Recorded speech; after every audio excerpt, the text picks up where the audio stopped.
The single biggest problem with communication is the illusion that it has taken place. George Bernard Shaw. The most helpful tool in understanding communication and why this is true is a model that we call intent, action, and effect. Chris realized that she couldn't make the Friday deadline, and so she decides to let Pat, her manager, know the intention. She gets up from her desks, walks down the hall, pops her head in Pat's office and says, "The report will be on your desk on Monday morning," and continues down the hallway, the action. Pat is left to consider the information, and it could have a variety of effects. It could be neutral because the report nor the deadline matters that much. It could be positive because the deadline was a soft deadline, and this is actually much quicker than Pat expected.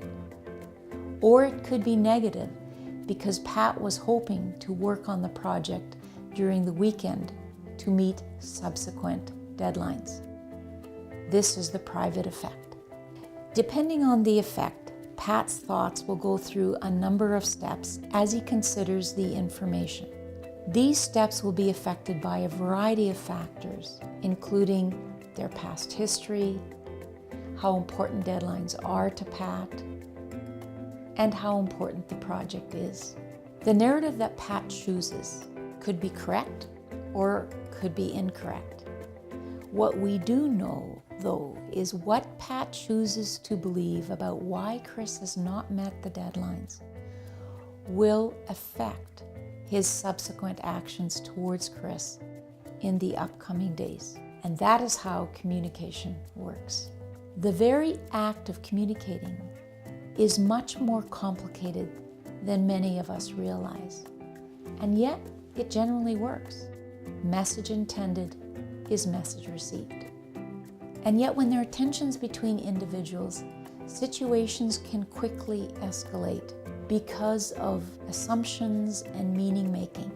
And we take those assumptions and meaning making and believe them to be true and take actions based on things that we make up in our minds. The proverb, "The road to hell is paved with good intentions," says that positive intentions does not guarantee positive effects. To quote a client, "I was judging myself by my intention, and the rest of the team was judging me by the effect of my actions." So remember that communication is based on assumption, and assumptions can be right, can be wrong, can be partly right. We don't know. What we do know is if somebody's actions have had a negative effect on you, is that we need to learn how to ask them about their intent and to share the impact of their actions on us.